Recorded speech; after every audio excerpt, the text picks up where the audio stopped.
Hello, welcome to Nothing and Everything. I'm not used to saying that. I'm Russell. I'm Arianna. And we still don't have a theme song for this podcast because I'm profoundly lazy. How are you? Good, how are you? I am doing well. I rewatched a bunch of Black Mirror yesterday and today, and now I am sad because I'm currently on two different computers and a smartphone. So, in the Black Mirror reverse, I'm going to either end up trapped in my phone or dead. So, yeah.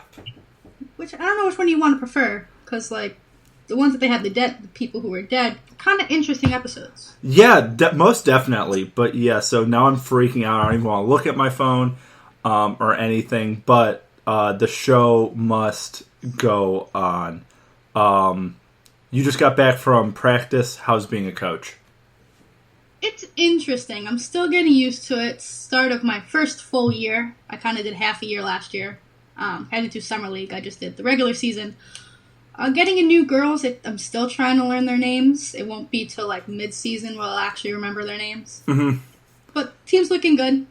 Solid players. Hopefully we'll do pretty well in the season. Yeah, I used to be a swim coach, and I know how that is, and it's a nightmare learning people's names. So most of it was like, hey, you, swim faster, get in, you're late. I can scream at you because your parents allowed me to. So I can do that and spray you with a hose and stuff. Yeah. So it's cool. Now it's new personalities you have to kind of learn and understand.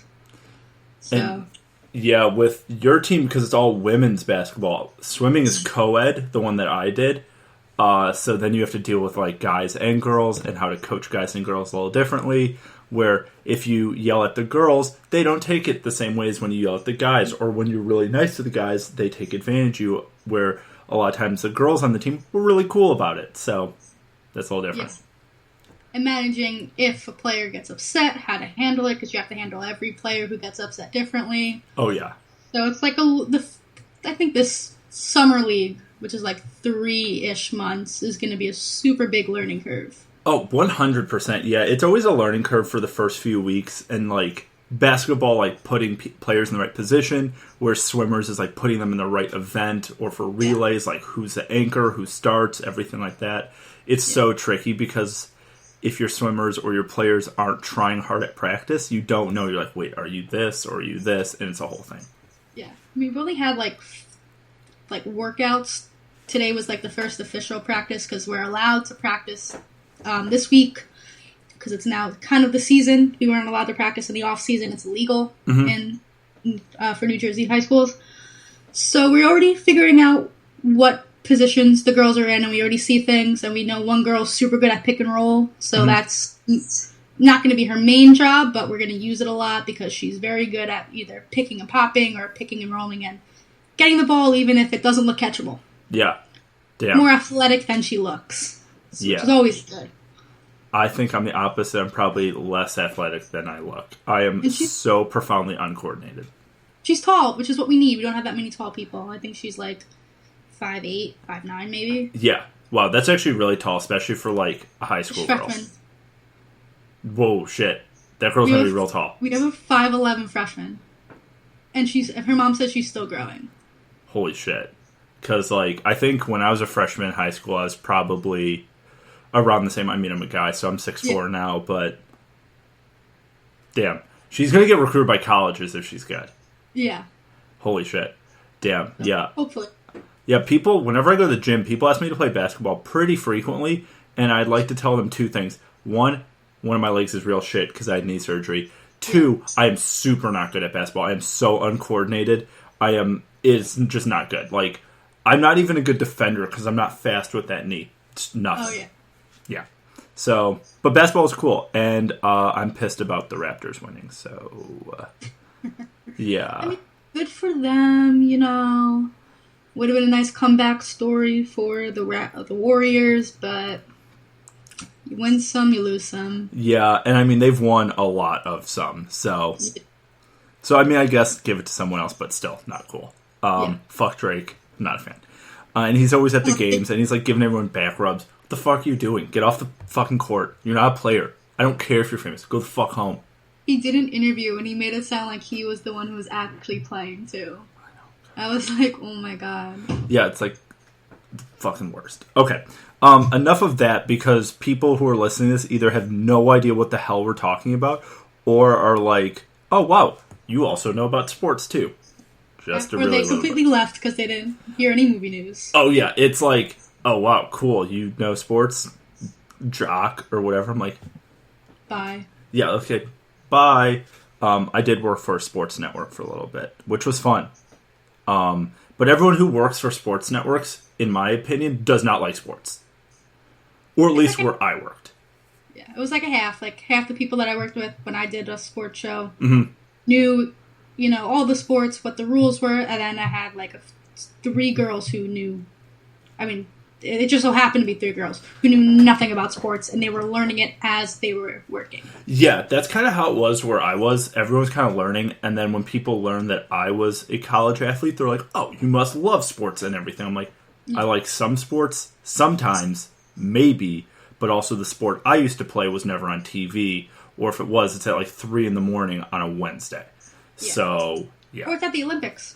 Or it's at the Olympics, and it's never broadcast because it's impossible to follow sailing. It just is. You can't watch it on TV. It doesn't make sense on TV. It does not make sense. I think they had crew on, and like, yeah.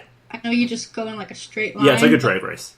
I still couldn't follow it. Like, I didn't know. They were saying all these words, and I had no idea what was going on. That's the problem with talking like boat sports. I know crew and sailing are different. I was a sailor for ages. But there's a lot of sailing terms like port, starboard, fore, and aft, windward, leeward, all these sailing terms. And if people don't know what that means, you can't get the idea of like port being left, starboard being right, leeward being like below the wind, windward being above. Like there's all these things that if you aren't a sailor, you wouldn't know, and you have no mental image for what those things are. So it's not like audience friendly, even from a terminology standpoint. That's why it's never going to pick up on TV. That's why it's not mainstream. There's my answer. Sorry. Yeah. Because people ask me, like, do you watch sailing on TV? The answer is fuck no. Yeah. And it's regional. Like, around me, no one really sails. my next door neighbor cruise, but that's high school has it. Yeah. Where would you sail? I mean, I guess the ocean. But I'm just trying to think of sailors. I know, like, up in, like, Maryland, there's a lot because the, like, Coast Guard Academy, the Naval Academy, all that, they have a really good sailing team. And I'm sure people by, like, Long Island have really good sailors because there's, like, Buzzards Bay is somewhere over there. Yeah. You have a bay and, like, the next town over has, like, a seaport. So we were about Liberty State Park, so they have, like, the boats there, so there's, like, water for you to do stuff. But if you ask me if that's where they go and crew, I have no idea. Yeah, let me look. Sailing. I know there's a sailing school in State Park, because that's in Jersey. The first thing that when I type is sailing teams in New Jersey is the first one that comes up. So sailing teams in New Jersey, there's in Perth Amboy, New Jersey, there's a yacht club. There's in Brick Township, there's a yacht club. Yeah, that's all that down the shore. Jersey City, there's a yacht club. Yep. In Collingswood, there's a yacht club. Surf City, there's a yacht club. Riverton, there's a yacht club. Port Norris, Oceanport, Long Beach, Riverside, Kport, Bayville. There's a lot, actually. Yeah. Mostly down the shore. Yeah, not really that close to the arbitrary area in which you live. Yeah. But yeah. That's Jersey City. That's right next door. But only exception. Exactly. So, I don't know why we started talking about that. But that is a thing that we did talk about. Movie news. For the podcast, everything and nothing. So yeah, exactly. We're just going to riff about how sailing is never going to catch on. But also, women's sports, are you watching the World Cup? Yes. I actually watch it at work. But I do my work while I'm working, so I can do that. America's doing very well. Good job. Yes. They sun the shit out of everyone right now, and I'm really stoked about that. Yeah. Although they're gonna face France. I think how the seeding, or like the schedule, not seeding, standings go. I think they're gonna face France in the second round, which, I mean, I'm excited for, but I was kind of hoping it would be a little bit more later on. It's gonna be a really good game. France can, not that any other team can compete, but France is I think France is like number 3 in the world. Oh, really? I didn't know. I just know a little bit about American women's soccer. I don't know anything about any other women's team. Yeah. So USA is number 1. I think Germany's number 2, and then France is 3, and England is 4, and I think Brazil is 5. Huh. So France and America is going to be a really good game. Really competitive, probably a low score. Yeah. So, I mean, I'll watch it. Yeah, I mean, good for the American team. I really hope we do well. I hope we, fare better than the men's team. Yeah. Jesus Christ. Okay. Even though a lot of people don't know, the World Cup is on again this year because it's women's, and that's a different issue for a different podcast, which we could get into on another podcast about men's sports versus women's sports and viewership. Yes. But yeah, so something about movies. I don't know where we're starting off. There's another Rambo movie. I don't give a fuck. I think Rambo 5. I mean, look, yes, first one, second one, okay, big things, but you have to stop after. In my opinion, you're doing so many sequels. Yeah. You're kind of just retelling the same story again and again. I mean, good for Sylvester Stallone for, like, doing his thing and being, like, an old guy and kicking ass. But, like, who's asking for another Rambo movie? I don't know. I thought Rambo was, like, dead. Like, the character. I thought they killed him. Another Creed movie, yes. They already did Creed 2. Yeah. I know people were asking for that one. Yeah. And I mean, I think Sylvester Stallone's not going to be in Creed 3, but they're not even going to do that for another couple of years. I think they're taking a break from the Creed-averse or the Rocky-averse, which is good. They should. Yeah, it's good. And I think it can, like, bring back more viewership. It's kind of like, I always go back to the Pixar movies. Yeah.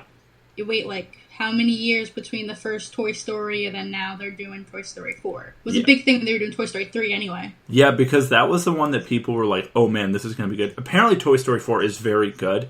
I'm still probably not going to see it. Got 100% on Rotten Tomatoes. I know, but I just... Or 100 Rotten Tomato, however they do it. It got 100 tomatoes. That's the ranking. I have no idea. I mean, good. Realistically, I say I'm not going to see it, but it's going to be one of those things where everyone's talking about it, so I'm going to feel peer pressure to go to the theater and see it. And then I'll leave and I'll be like, that was delightful, but I still don't care. Yeah. I'll probably take my dad, but that's because he came and saw the other ones with me. Yeah, I mean, like, I'm sure my parents would want to see it. But yeah, I don't care. 'Cause I took my dad to see Incredibles 2, and he did enjoy that one. Because he liked the first one when it first came out, because I made him watch it with me. Yeah, I saw Incredibles 2 with my mom, and she liked it. I mean, I think Incredibles 1 was better than Incredibles 2. So yeah. I mean, my dad liked Jack, but I think Jack was like... That's like a fan-favorite character. Yeah. It really is. But yeah, I mean, good for Pixar for doing stuff, or Disney, or whoever's making it. Honestly, good job, but... Making it relevant, that's a big thing. Yeah, it is making it relevant, but I just... there's so much of me that does not care about Toy Story. Partially because after 3, I'm like, we're done. Andy moved on. He gave it to the little girl. Woody and Buzz and the whole crew are cool, and that weird fucking teddy bear is dead. So, or maybe he's not. I don't know. But it was a truck. But I think it was a perfect ending. Yeah, because I thought they finished it. Like, that's how I took it from their ending, that it was finished. Yeah, but who cares? Whatever now. I'm so done. Here's another piece of news that I kind of almost care about, but Robert Pattinson is playing Batman now, which I don't know how to feel about it. I think the best tweet I saw about this is someone's like, we can't have a British Bruce Wayne, and the response to it is, someone should probably tell Christian Bale that one because he's from Scotland. Yeah. But good for Robert Pattinson. He's young. He probably won't hate himself as much as Ben Affleck does, so it'll probably be more fun. I was also surprised that Ben Affleck was even offered or auditioned for Batman. I didn't think he. And then with Robert Pattinson, I thought it was also really, I guess, weird was that Nicholas Hoult was also the other frontrunner. Yeah, I still think he's the little boy from About a Boy. Like, yeah. And even though he was in X-Men and he was the Beast, that's the only thing that I'm like, he's still that little boy. And he's Tolkien, but I still haven't seen Tolkien. Yeah. I think Michael Fassbender would be a really good Batman. Yeah. I think he'd be sweet. Also because Michael Fassbender is super good looking, and you need your Bruce Wayne to be super good looking. So, my dad has said this, and I kind of agree. Christian Bale is the best Batman. Mm-hmm. Ben Affleck, a great Bruce Wayne. Yeah. Because he's a sad alcoholic, like Bruce Wayne. So if you could just find one person that can embody both of those, you'll have a really great Batman. Yeah, you need a really cool sad alcoholic who can beat people up. Let's just go find that. And then you're good. I don't think you can make... I'm excited for the Joker movie. I will still wholeheartedly say Heath Ledger is still the best Joker. Oh, 100%. I think Joaquin Phoenix is going to do his own thing and make the Joker, like, really sympathetic, which will be cool. However, this Joker is... How old is Joaquin Phoenix? 50-something. Yeah. And the little kid is supposed to be Bruce Wayne, but Bruce Wayne, when he grows up to be Batman, is probably 25, which means the Joker will be 70. Yeah, I don't get the age timing, because you already have the trilogy of Batman films already in place, plus all the other ones that they have, with like George Clooney and all of them. Yeah, and everyone's the same age. Yeah, I don't know how they're going to retcon that or do something. And this seems like a very real Gotham, sort of like the Dark Knight movies, which are what if NCIS, but then Batman. Yeah. And this kind of seems like the same sort of thing. It's like, what if shitty 80s, but then Batman? Yeah. Or then Joker. I kind of thought the third Batman, they would have went off on Joseph Gordon-Levitt's character being Robin. Yeah. When I saw that they were going to do a new Batman movie, because they didn't say Joker movie, it was first as Batman, I think it was. Mm-hmm. Oh, Joseph Gordon-Levitt's going to be Robin, and they're just going to team up with Christian Bale, and then it was the new Joker movie. I was like, oh, okay, I'll still watch it, but could have went off of that. Yeah, I think that would have been better, but you never know. Maybe this will be the greatest thing ever, and we'll all be eating our words in 2 or 3 years. Yeah. On record, though, we kind of have to be like, oh, we messed up. I know. Other piece of news real quick, 3 pieces, and then I have a picture that I want to show, which I know is bad radio or bad podcasting, but I'm almost intrigued about a movie they didn't care about until this thing came out. So, this is what I'm talking about. Dark Phoenix has a 20% on Rotten Tomatoes, not surprising. Men in Black International has a 26% on Rotten Tomatoes, and we said Toy Story is 100%. I'm sad about Men in Black having a 26. I thought that could have promise, but apparently not. Yeah, I saw the trailer, and I was like, I don't know if I'm gonna go see it.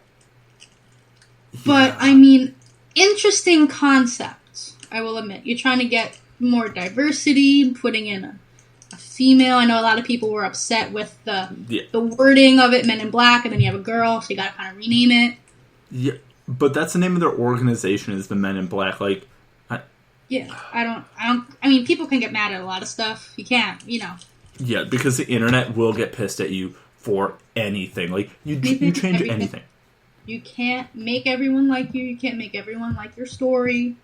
Exactly, but also, if you kept it the same, then people would get pissed. So there's literally no winning. You can't win. You can't win at all. No. Which I don't like about... That's the only thing I don't like about movies, is if you do something, you either can win or you can't, but if you do it again, it's the same outcome. And you realize that the internet is the world's most toxic place. It is toxic, and there is legitimately no happiness Because if someone's happy, someone else is going to be like, fuck you for being happy. Welcome to the internet. I think that was pretty obvious with Game of Thrones. Oh my god. That's one of those things that I'll go back and watch all of Game of Thrones next year and then do a review on it. And you know what I'm going to say? It was pretty good. Without the internet jading my opinion and tainting my like happiness for a show. And just being like, fuck this is the worst thing ever, blah, blah, blah. But, you know I'm probably going to do that for the Tolkien show on Amazon because I'm pretty passionate about that. So I'll probably be the same thing. Like, fuck, this character isn't the same as... I'll be just bad. I kind of wish I didn't watch Game of Thrones when it was on. It was so popular. And like, I wish I had like no idea of what it was. And if I want, and then watch it later on with like no preconceived notions of what was going to happen, you know, not reading fan theories or anything like that. Yeah. Would I still like the series? Yeah. Oh, maybe I wouldn't have that many opinions on people's deaths or how something should have went. Yeah, I agree. And I think George R. R. Martin might be a little bit on...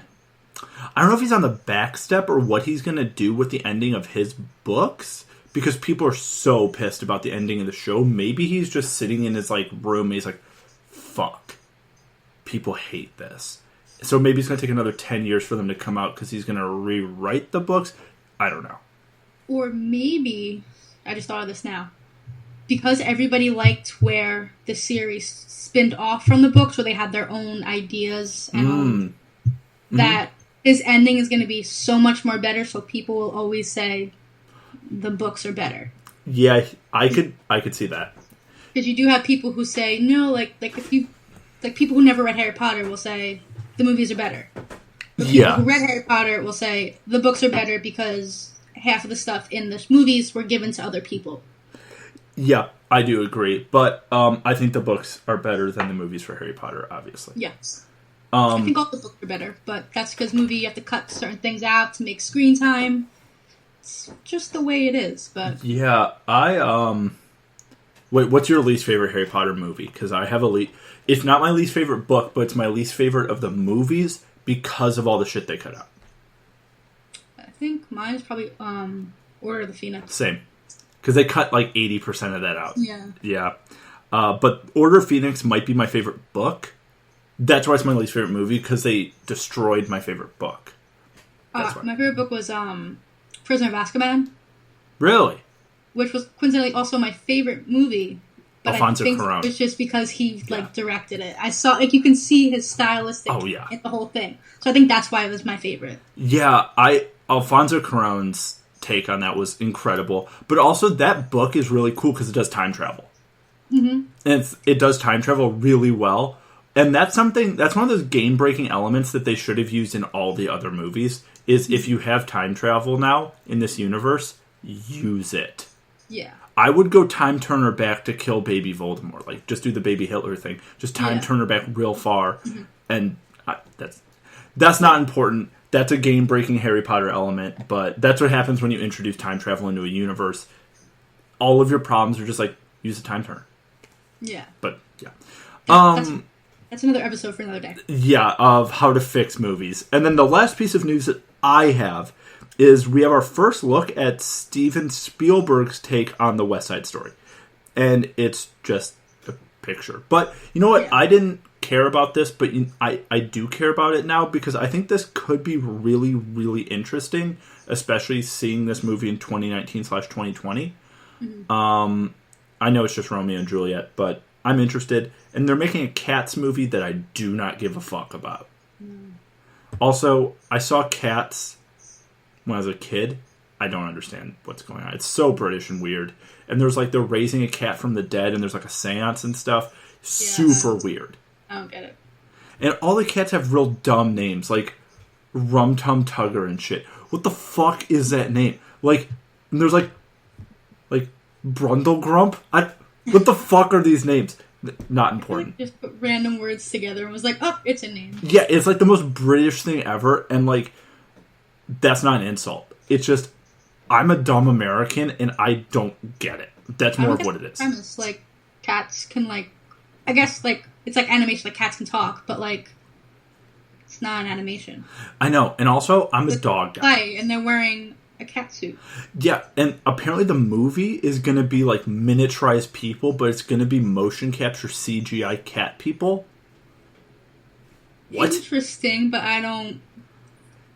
Maybe I just don't have the vision to see how that's going to work. Yeah, and this is another one that I'm like, who the fuck is asking? Who in Hollywood was like, so, I know it's really big now, superhero movies. What if we did fucking cats? Because no one cares. Jumping on the Disney, when they did, and like the live action, the NBC does, of the plays, like Jesus Christ Superstar and all of them. Ooh, I can see that.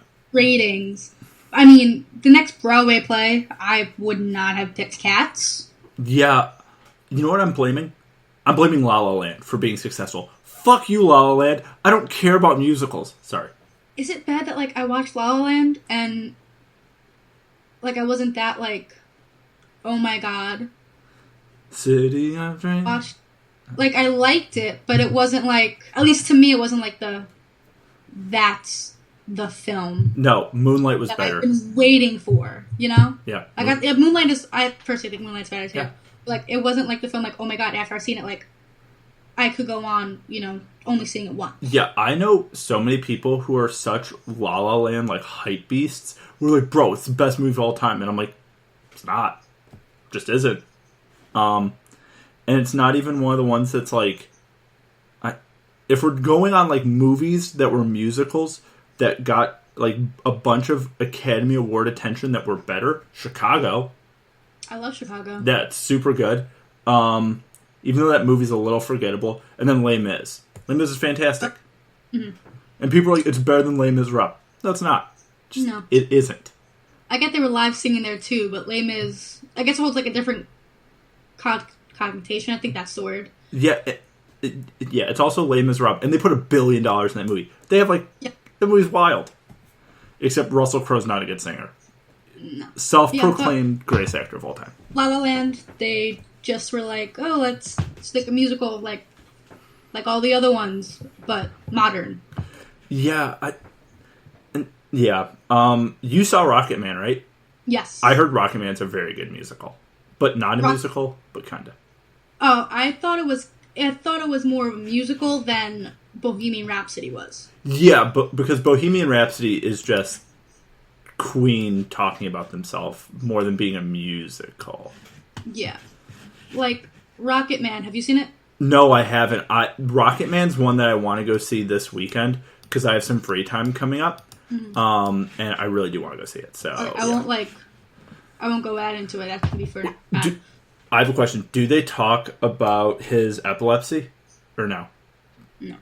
Yeah, see, that I don't see personally. Most people wouldn't. He was in there. I know Elton John was in there majority of the time to tell the story. Mm-hmm. But everything kind of had to go through him. Yeah. And maybe he doesn't want to talk about that part of his life. Yeah, they really didn't touch on it. I mean, the beginning, I was just a little confused, but I don't know why. It's pretty straightforward. Yeah. Isn't his real name something very British, like Leopold something? I think it's like Reginald. Oh, it's Reginald. So British. Reginald something. Yeah. They did a good storytelling. My mom did have the question, maybe you would know, I don't know. Did every story happen in that point of his life? Ooh. Like, was every story made about his life? Or did they do it just like Bohemian Rhapsody, where they crafted the story based off of the music? I think probably since Elton was involved, or Leopold McMarmite was involved in the making of the film, I would say it's more based on his life, but they Hollywoodized it, where he's like, this happened first, then this, then this, then this. Yeah, my mom was like, is that it? Or was it just like every song relates to like a very specific point in his life? I think it's probably the first one more so. Probably. But yeah, I've seen a few of these scenes online and some of the footage, and it looks incredible. And Taron Egerton looks great in it. Yeah. I forgot that he could actually sing, even though he was in the movie Sing. Yeah. The animated movie. I didn't know he was like the gorilla guy. Mm-hmm. Yeah. He's so talented. Yeah. And yeah, I guess last piece of news that I don't care about because I don't like the original movie of this, but the first trailer for the sequel to The Shining is coming out. I don't like The Shining as a movie. It's not a bad movie.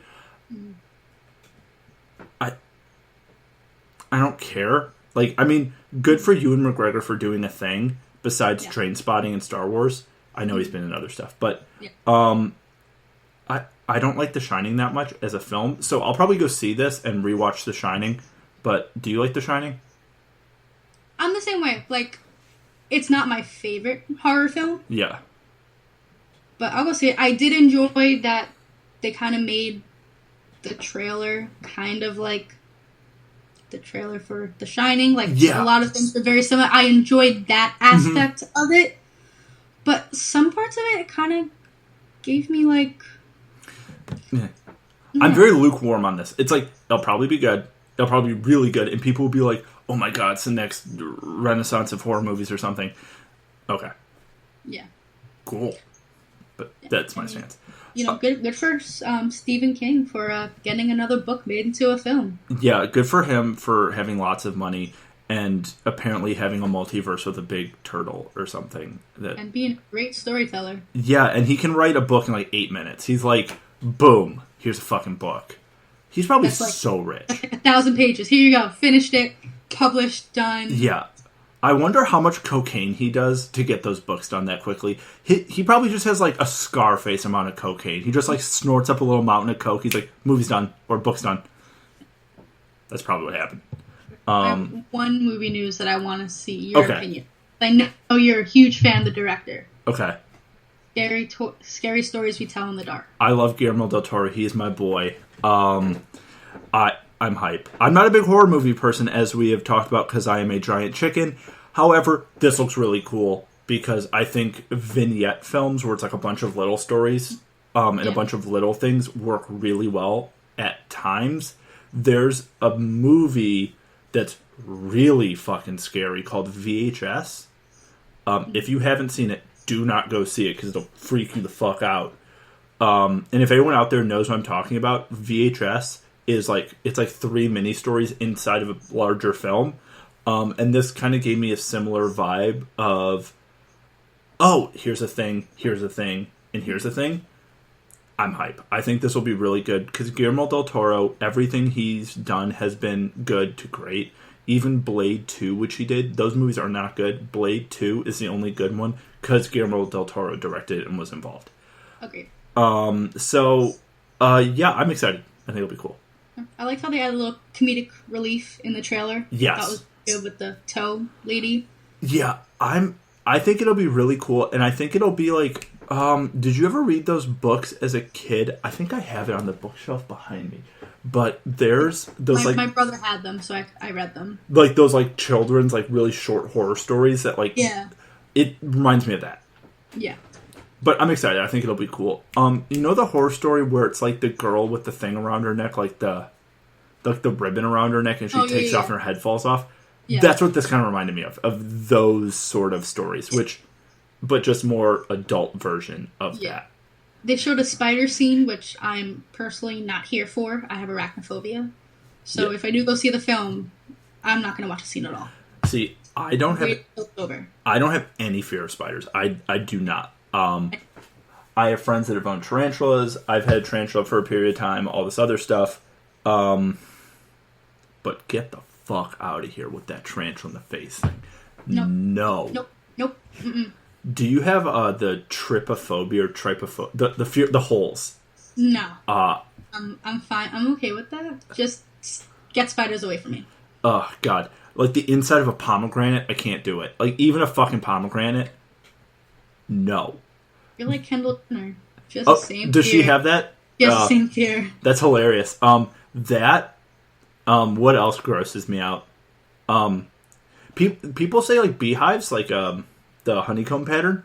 That doesn't gross me out for some reason. But like a close up of someone's skin, like with all the pores, fucking get out of here with that. And then there's also like a flower that you can get, like it has like all the holes in it. It's yeah. I know exactly what you're talking about. It'll make me gag. I hate it so much. But that's like my one thing, and like an octopus's or squid's like tentacle can't do it. But yeah, that's the one horror thing or like ick factor thing that will get to me all the time is holes. Can't do it. But yeah, I'm stoked. I think it'll be good. Guillermo del Toro's involved, so yes. What's our topic? Black Mirror.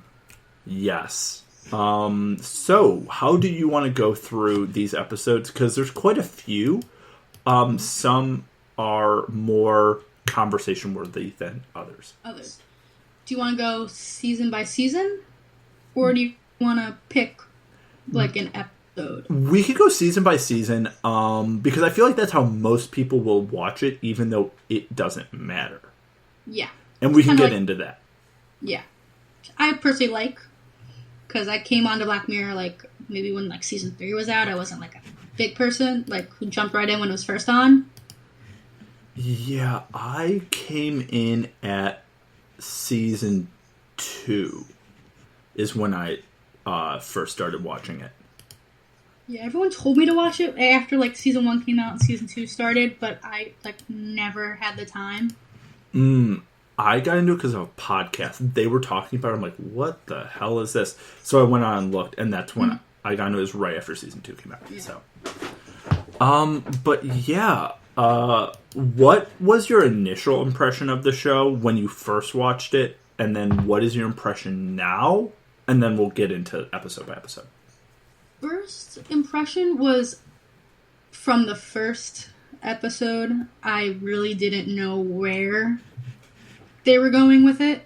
Yeah. Like, I knew it was, like, based off, like, a real thing. But I didn't know what was going on, how they allowed this to be made into a TV show. Yeah. And after watching the rest of, like, season 1 and season 2, I kind of understood why they were letting these creators of the show tell their story.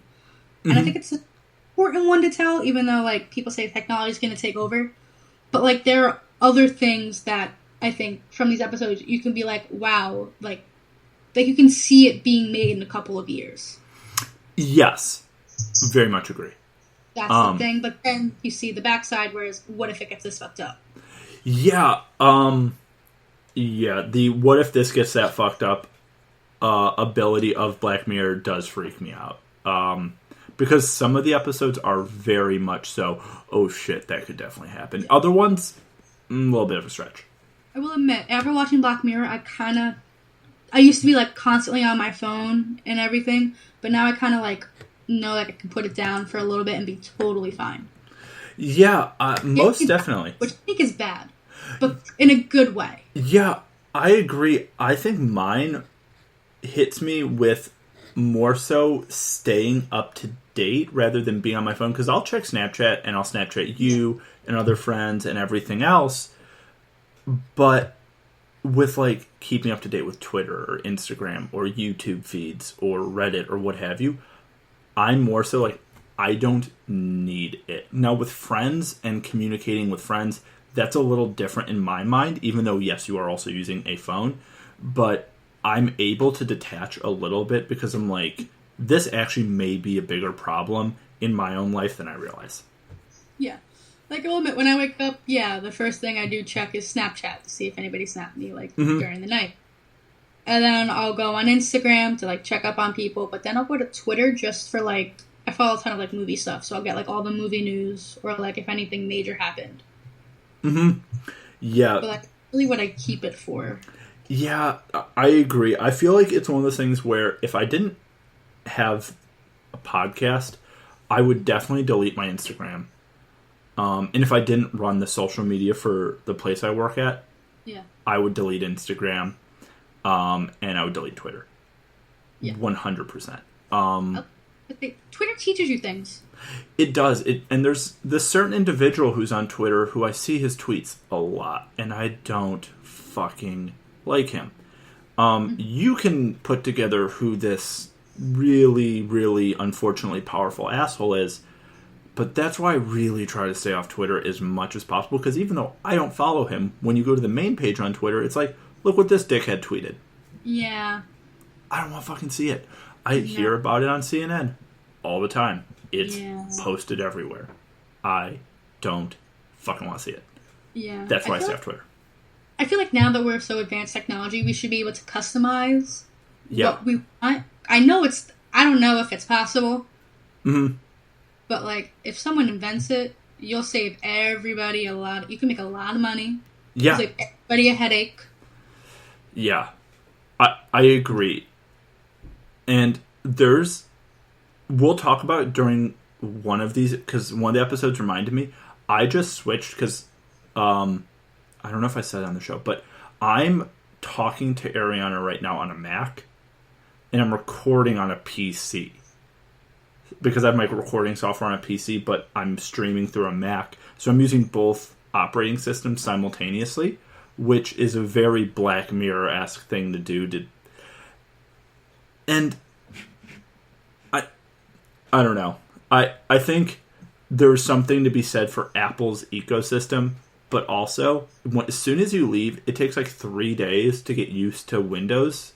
But then you're on it, and then you're like, wait, why did it matter so much in the first place?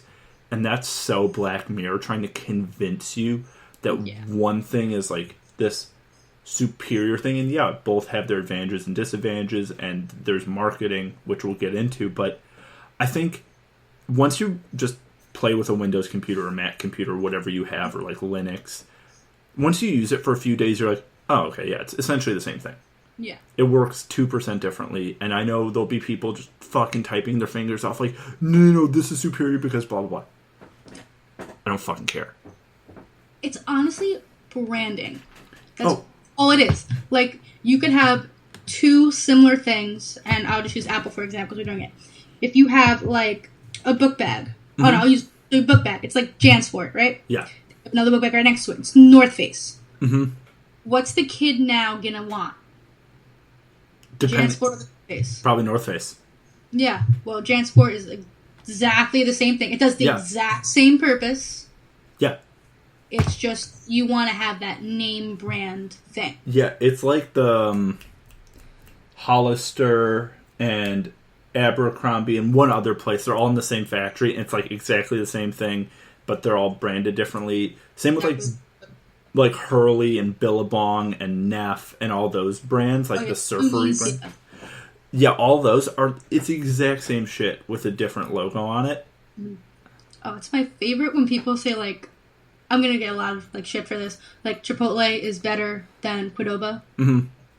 Honestly, in my opinion, it's they're the same. Yes, you can get queso at, like, Moe's, or, like, you can't get queso like Qdoba. Yes, those are the differences. But, like, in the end, it's still, you get a burrito. It's the same shit. A bowl, or a quesadilla. Yeah, and exactly.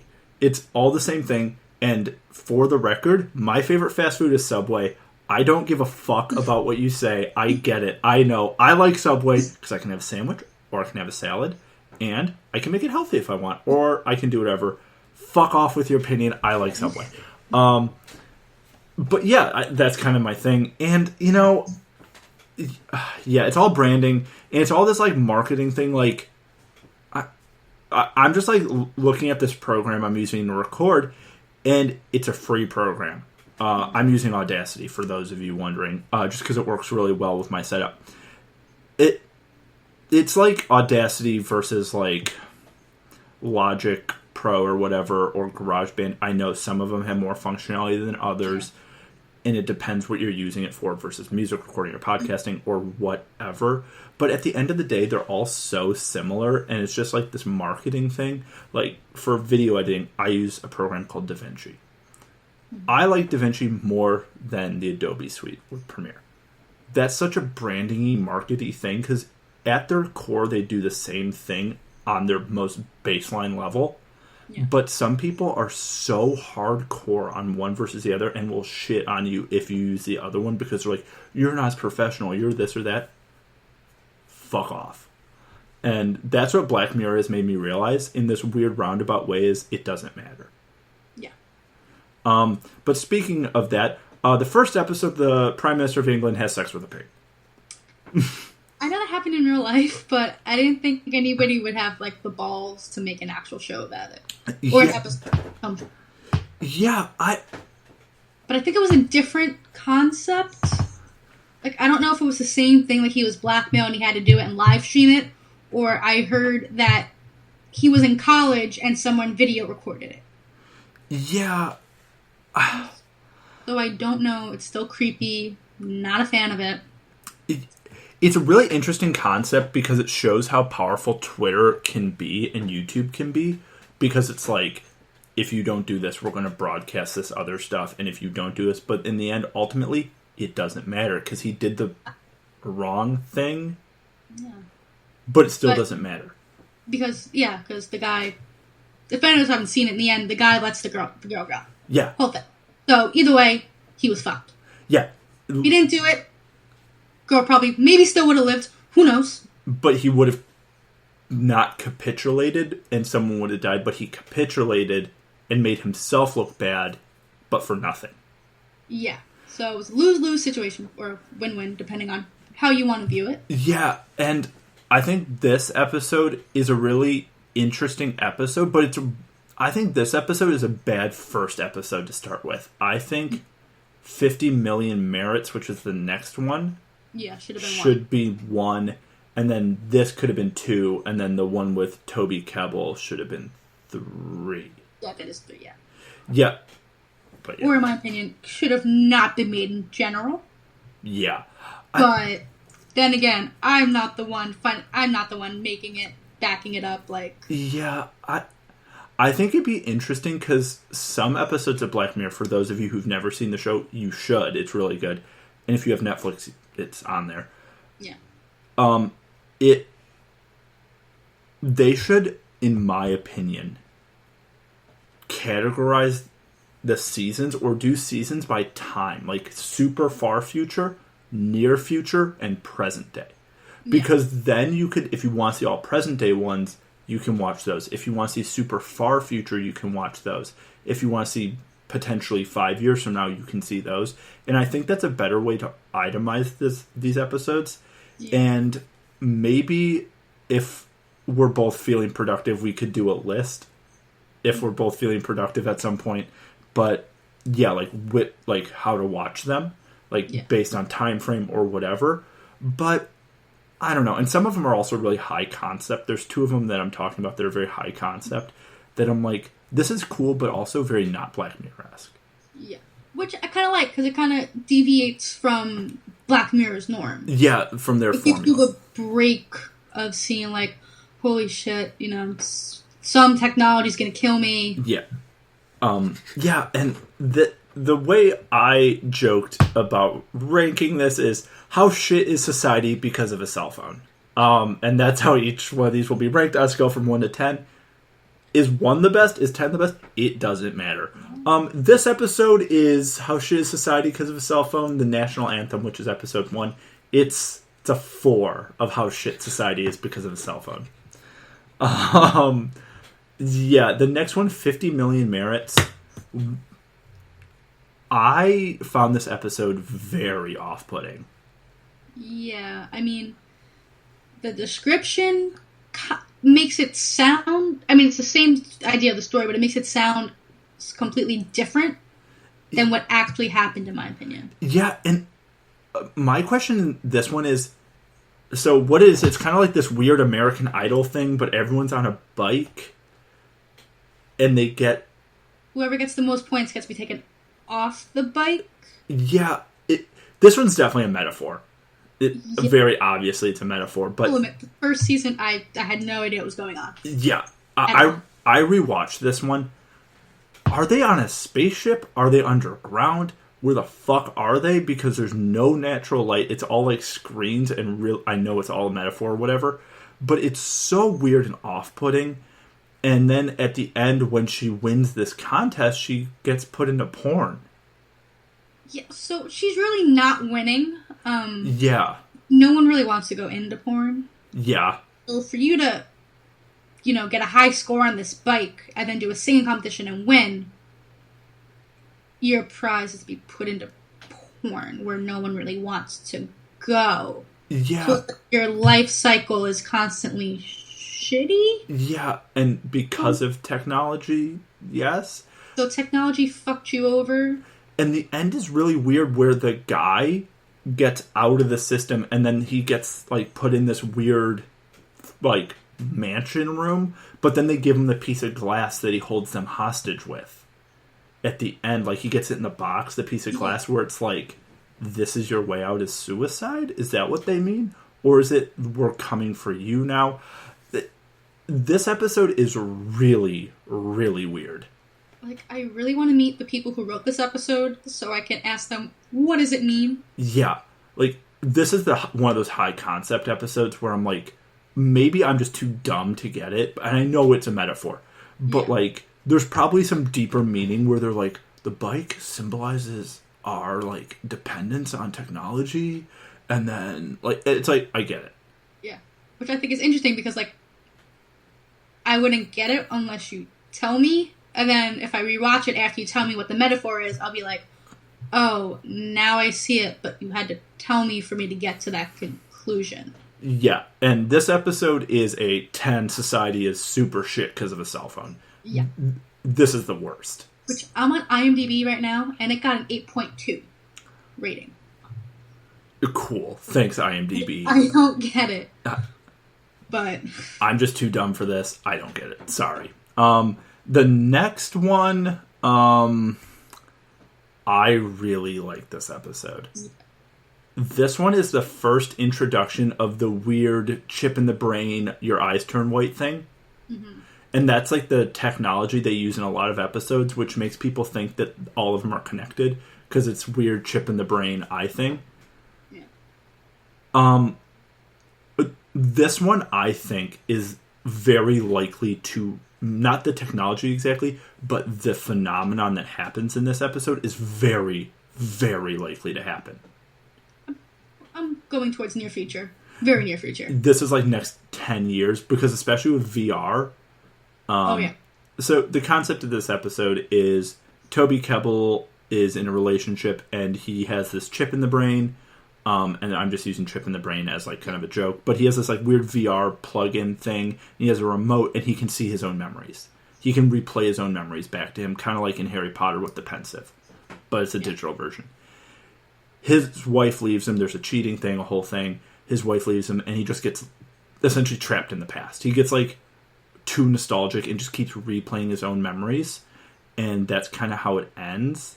And it's real fucking depressing. But I really like this episode. Yeah, I personally like all of the chip in the brain episodes. Mm-hmm. Yeah. They're very interesting. Because I could see half of this happening. Oh, 100%. I did like this one. I thought this episode was by far the best one in season 1. Yeah. And yeah, chip in the brain is really interesting. I think all the chip in the brain ones are very, very possible to come true.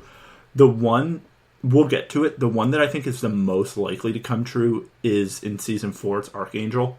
It's where the mom is watching the daughter. Yeah, that one, yeah, we'll talk about that one. That one is so close in a lot of ways to being a real thing, especially with like Find My Friends and like helicoptery parents in general, how that can backfire. Yeah. So that'll be an interesting one to talk about. But that's season 1. In general, did you like season 1? Did you not? And where would you rank it out on the 5? Like, would it be the best or worst? I did like it. I mean, besides episode 2, which we didn't get at all. I thought it was a nice introduction into what their storytelling would be. Mm-hmm. I do think it is on, like, from 1 to 5. I'll put that one as a 5. I like the 5. Just because I think they got better at the storytelling and the stories got more interesting as the seasons went on. I agree. But it is a good intro. It's a good place to start if you're getting the Black Mirror. And it's only 3 episodes, so you get, like, a little taste of it, so you don't have to be like, I don't know if I want to watch all... I think what season 4 has, like, 8 episodes. Yeah. So, like, if you don't want to start there, I mean, you could if you want. You can really start this at any point. It's not it's a series, but it's anthology, so you can start it. Yeah. Yeah, unless one of your asshole friends has told you to start with San Junipero now. Which everyone who's like watched Black Mirror who tells their friends like, yo, start with San Junipero now. We'll get to why that. Because, yeah. But season 2 has 4 episodes. The budget has clearly increased. Yes. In every season you can tell that the budget has increased. Except even in season 5. Season 4 and 5 are about the same, budget-wise. Yeah. So, season 2 starts off with Be Right Back. This one, while it's shot to look very modern, like very right now, is super far future. Yeah. This might be one of the most far future ones. For like 2 reasons. Do you want to talk about this one? Yeah, I mean, I liked it. So, if you haven't seen it, the whole episode is basically about it lets people stay in touch with their deceased loved ones, and this woman reconnects with her late lover. Yeah, it has like an AR, not even AR. It's like a machine learning type thing where it's like it pretends to be him. It's like you're texting someone even though they're dead, and then they ship you a robot version of them. But it's not them because it's a robot. Yeah. I thought it was great because I think I'm pronouncing his name wrong. I think it's Domhnall Gleeson. Yeah, Domhnall Gleeson. Yeah, he's a great actor, so I really enjoyed watching him in something other than a movie. Yeah, because he's in Star Wars. He's like the Hux. He's in Harry Potter. He's one of the Weasley brothers. And he's in Ex Machina as not Oscar Isaac. He's the other guy. Yeah. So it was interesting to see him in that, which I think is pretty cool. It's like a lot of these people, because it's a full story in an episode. Yeah. No, they're fantastically done in 45 minutes. Yeah. Which I don't know if I could ever do, because you have 45 minutes. I don't know. Yeah. I want to see a script. Just see how it happens. Yeah, it's really interesting to see the storytelling, how they develop it so quickly and make you actually legitimately like the characters or dislike the characters based on that episode. And that you don't get the ending before it's revealed to you. Yeah, also, the thing is, a lot of these episodes, if not all of them, have a twist. Yeah. They have a thing, or there's like a conceit to the episode where there's what is the thing about this episode? Like, how is this either going to backfire or play out ultimately for society? But yeah, this one is cool. It's interesting. I think this one's a lot about like a breakup and not getting over it. It's one of those like, just delete the pictures. I know if it's a death, that's a little different situation, but it's like if it's a breakup, just fucking delete the pictures, do the whole thing, and move on. The phone number, it'll be good for you, you know. Yeah, and again, it's hard, but yeah, this one shows like how toxic it can be to not move on. Yeah. But yeah, so this one, how shit is society because of a cell phone? I'm gonna give this one a 2. Because this one kind of has a sad ending, but it's kind of happy. It's very, like... There's, like, an optimistic side to this world. Yeah. They just show you the one bad side. Yeah, of what can happen. But it's an interesting concept. Yeah. The next episode is my least favorite episode in all of Black Mirror. White Bear. Which I don't think you'll like the rating. Oh, it's probably 100. 8.1. Yeah, fuck that. You want to talk about... I don't even like this episode. I was going to even skip this when I was talking about... You can skip it. I didn't really understand it, but... There's a weird game show, and they, like, murder people, and it doesn't make sense. Sometimes I wasn't really paying attention with these, which is probably bad, but I just don't... I know people who love this episode. I know people whose favorite episode is White Bear because it's very much having to do with, like, contest game shows and, like, singling people out. It is very interesting. It's an interesting look at media. Yeah. How shit is society because of cell phone? Like a 7. It's a real shit place. And like people get targeted and there's like this weird cult thing. Super weird episode. But if you like it, it's cool. It's also a little horror-y. There's like some light horror elements. It's kind of cool. But yeah, that's an episode. And then the Waldo moment. I really like this episode. Yeah. This is the Donald Trump episode. Basically, yeah. There's like a cartoon character named Waldo who's just like a mascot, like this blue bear thing. Yeah, he's like this blue. He's like Ted from the movie Ted, but he's like digitally. He's like an animatronic bear on a screen. He's like some character that he's like the gummy bear from the Gummy Bear song. Yeah, he is like the gummy bear from the Gummy Bear song, but he's like a dickhead, and he's like being piloted by this actor, and then he like runs for office, and it's very clearly an allegory for Donald Trump and how a literal mascot or like literally like a joke can win people's like attention and can win just by being different, but is clearly not qualified for this job. And is clearly a fuck, and it's an act, and how an act can beat legitimate positive candidates because of people's like inability to recognize the difference between like fact and fiction. Yeah, I mean, which I think was interesting because it did come out in like before the election. Yeah, it did. This came out in like 2015, I think. Yeah. So I guess a little foreshadowing, I guess, if you want to say. Yeah. Or I have read that some people said this was about like a prime minister. Yeah, but don't know who. I don't know anything about British law. I don't live there, so I can't give any yes, no, maybe who it is. Yeah, I'm sure this is about something in England as well, where it's like, oh my god, very clearly it's something else. But yeah. This one, I don't know how to rank it, how shit society is because it's cell phone, because it's kind of our society. I'm going to give it a 6.2 out of 4. This episode is really, really, really interesting if you like politics. Yeah. And but I'm not a fan of politics, so it's a good episode. Yes, I liked it, but... Yeah. I did a bunch of politics stuff in college, and I thought it was interesting just looking at it from my limited politics knowledge in college. But yeah. The next episode is the Jon Hamm episode, and this one has maybe the most horrifying ending. Yeah, White Christmas. It's funny. Yeah, this one has, I think, the first time we get the idea of AI being sentient. Yes. So this one has like an Alexa type thing. It's a program, but it's a version of you that you offload into a computer. And the real version of you, so the Russell or Arianna in the real world, you're fine. But there's a version of you that you cloned into a device. And it's essentially a personal assistant that knows everything about you because it is you. Yeah. But then it gets into this weird moral thing of,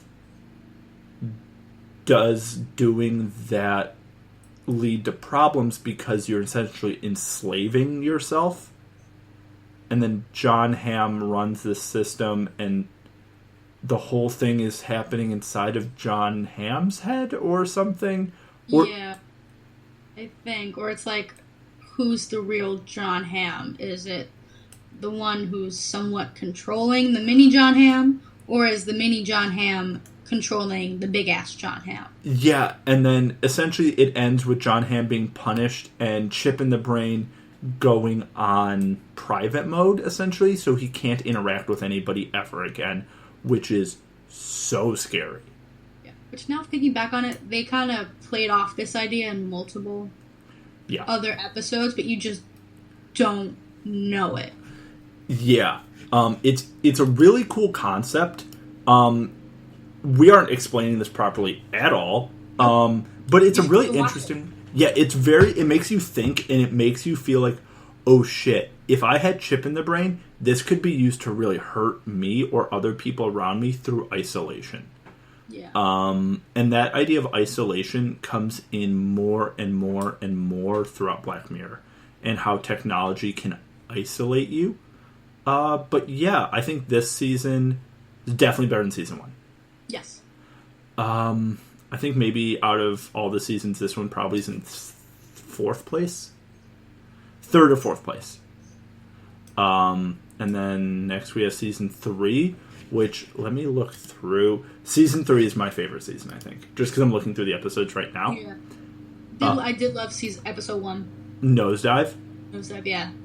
Interesting concept to me. This one is essentially you can rate people on everything. So it's like Uber ratings for every aspect of your life. Like Uber, it's kind of like doing like, I guess like Tinder, you know, you rate person on how they look, which I think is, because people still do that, because you hear of all like the college kids who still rate, you know, the frat boys still doing all of that. Yeah. So it's very relevant today. Yeah, and I think it's really interesting because there's no currency in this version of the world. It's all based on your rating. So if you're like a 5-star person, you're automatically wealthy because you're like perceived as such. So it's a lot about perception. And it's like if you're a 5-star person or 4.9, you can get better jobs, or you can get put in better positions. Yeah. And it's kind of like credit score as well. Like you can get better homes and everything. And it goes a lot about perception of humanity versus actual humanity. And I joke about this episode a lot, and I joke about this, but on Uber, I have a 5-star rating, and I've taken like hundreds of Uber trips, and I joke about how I'm proud of my 5-star rating on Uber because it's really hard to keep one. But when I'm in an Uber, I turn into Mr. Charismatic, and I always ask about their life, about their family, about anything. Yeah. I'm always like the most polite version of myself, which this episode targets that idea of, if people are going to rate you, are you fake? Or are you not even a real version of yourself? Because there's this rating on the line, and it tackles that idea, which I think is really interesting. I think it kind of goes off of, I know it's like a meme now. It's like the whole where it's like the two photos, and one says Instagram, and the other one's like reality, and it shows like the background of you like trying to take that Instagram photo. I think it's very big for like the social media influencers. Mm-hmm. Because you see them all like, oh yeah, let's take like this vacation and like travel vlog it or whatever. Mm-hmm. And then you hear stories when they come back and they're like $20,000 in debt because they had to do this vacation. Or like the recently that I saw on, it was popped up on Yahoo today, I think, was that this social media couple went on whatever the crowd money funding websites, GoFundMe. Yeah. Ask people to donate so they can go on a vacation so they can vlog it. Yeah. So it's relevant today, and it's coming back, where I don't think people paying enough attention to this episode. No, I don't think they do either. Also, Bryce Dallas Howard's performance is really good. Yeah. And this episode also kind of shows that if you break away from the system and break away from technology, you're probably happier. Yeah. It's like the photo where, like, if you're constantly, like, videotaping everything, if you're at a concert and constantly, you're not taking in the whole ambiance of it all. You're not... Yeah, you're living through the screen. Yeah, you're not being there, and, like, you're physically there, but you're not there at all because you're not enjoying what's in front of you. Like, you may never go to a concert. You may never go to, like, that concert again. Exactly. And, yeah, I mean, like, I've definitely caught myself recording a song through my phone at a concert. But my thing is, I've been to a concert a little bit, but the last concert I went to, if I had a song I liked, I know this is bad radio, I'll just hold my phone at my chest, almost as if I have a body cam, and I'm just watching the show. Like, my phone isn't in front of my face. Yeah. I'm just holding it at my chest level, or like right at my collar line on my shirt. And it kind of, I point it up so I can still watch the show unobstructed with my phone, and then I'll just press the end button to stop the recording, so that when I'm done, or I can show friends, like, oh, they played this song and it was really cool, and I'll do that, but I don't put it up in front of my face anymore if I want a recording. Yeah. I mean, I did the same thing at a soccer game. I went to the U.S. women's soccer game, and, like, I just recorded it just so I can, like, work on my editing and stuff. Mm-hmm. But I really should have just been sitting there enjoying the experience. Like I did. Like I put it down the second half and I enjoyed the whole game. But I was paying attention, but I wasn't there. Well, like my mom was sitting next to me enjoying the whole thing. Exactly. And I've 100% caught myself doing that. And I'm like, what the fuck am I doing? And I remember 2 years ago I did Lollapalooza. I couldn't do it last year because of a surgery. But I did it 2 years ago, and there was one of the shows, was The Killers or Red Hot Chili Peppers was one of the nights. I think The Killers. And I'm a huge Killers fan. They're probably one of my favorite bands, if not like my top 2 or 3. And one thing that I like realized was during one of the songs, I was just like looking at my phone, and I legitimately during the middle of it turned my phone off and just put it in my backpack and just did the rest of the concert. I'm like, this is way better. And I know I sound like an old person right now or whatever by saying that. I'm like, just not being attached to it, so much nicer. Yeah. And it's one of those things where I'll wear my Apple Watch to go to the gym.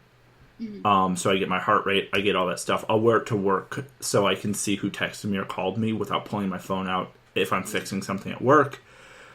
But if I'm, like, right now, I don't have it, my phone is on airplane mode, just so it doesn't start dinging on the computer. But I'm like, oh my god, so nice. But there's, like, this weird pressure to have your phone on, because if you don't answer people back, they'll get pissed off at you and this whole thing. Yeah. I don't know. I feel like people are busy, so they're not, it's not like you're texting. Like, if we text, like, it's not like you're, like, waiting by the phone, waiting for my answer. Like, I'm not doing the same. Like, we both have lives. People get busy. You're not going to text, like, 24/7. 100%.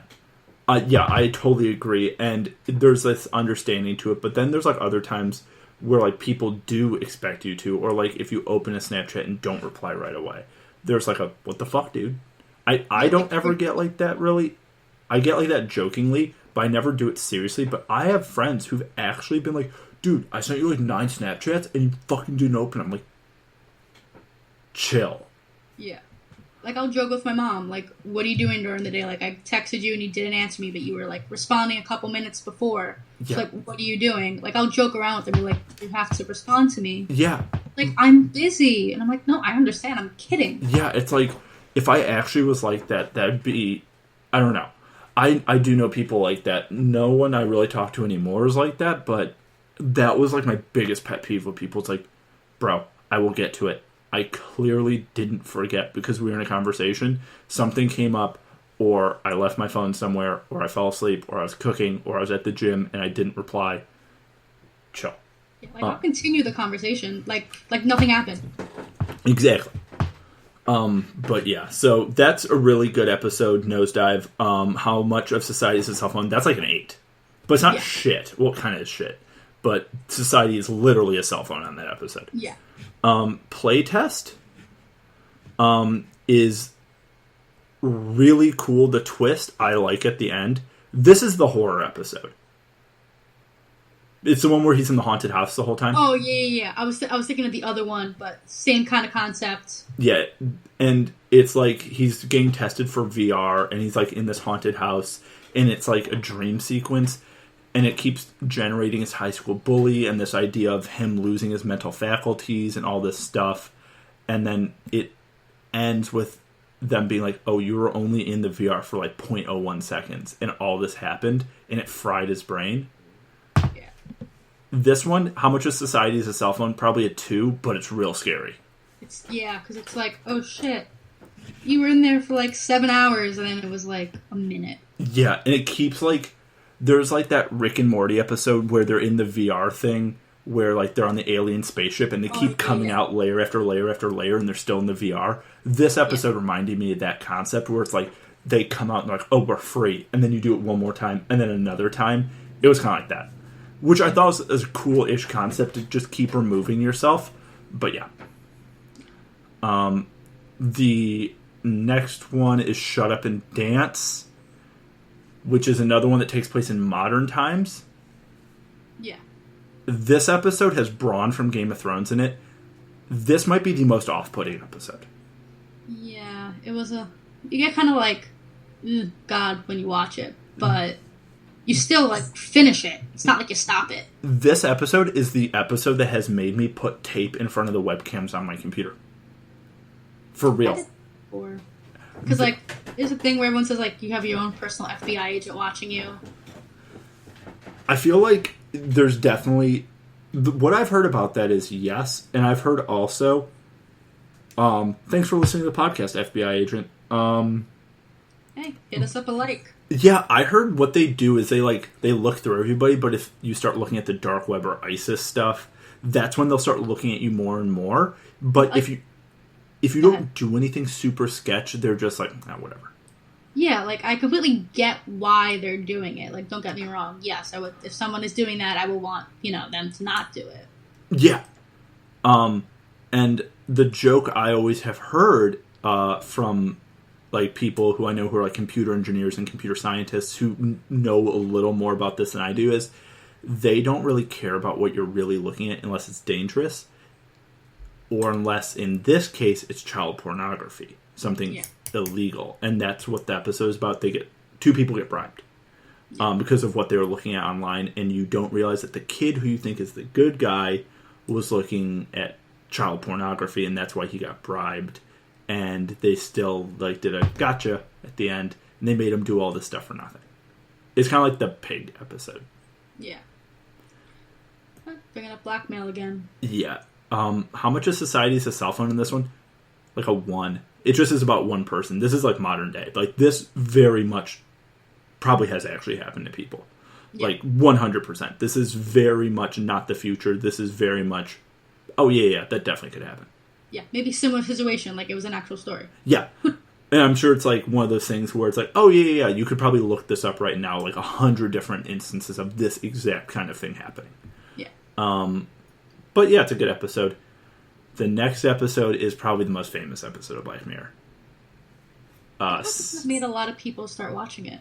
Yeah, and that's why, like, I had that thing earlier where it's like when every asshole tells you, start with Sandra and Aparo now. I think also, I was going to say it's the longest one. It's not. Hated in the Nation's an hour and a half, which is in this one. So San Junipero is digital heaven, is what it is. Mm-hmm. It's the idea of when you die, can you offload your consciousness into heaven? Because no one really does know what happens after death. This episode's probably the most uplifting one, where it's like, there's a happy ending to this episode. Yeah. Which I think is kind of, it's nice. It's different from all the other ones so far. Mm-hmm. Yeah. But it kind of gives you, like, actual hope. Like, maybe this is what actually happens. Yeah, my only question is, what if there's a power outage? Fair, but I also don't think not many people have thought about that. Yeah, no, that's like my thing. It's like, well, what if there's an earthquake? That's just where my brain goes to when I see something like that. It's like, wait a second. I mean, that's not the point of the episode. It isn't. That's just me being an asshole. But yeah, I did genuinely love this episode. It's not my favorite episode, but I love this episode. Yeah. It's super cool. And the girl from this episode, who's like the nerdy redhead girl, is in the new Terminator movie. Oh, okay. Yeah. So really face. Yeah, good for her to get more stuff because she's really, really good in this. Yeah. Like, really good. The next two are super depressing. Yeah, it's a lot more like, they also take on, like, one's the Men Against Fire is about soldiers, and then the Hate in the Nation is about a police officer again. Yeah.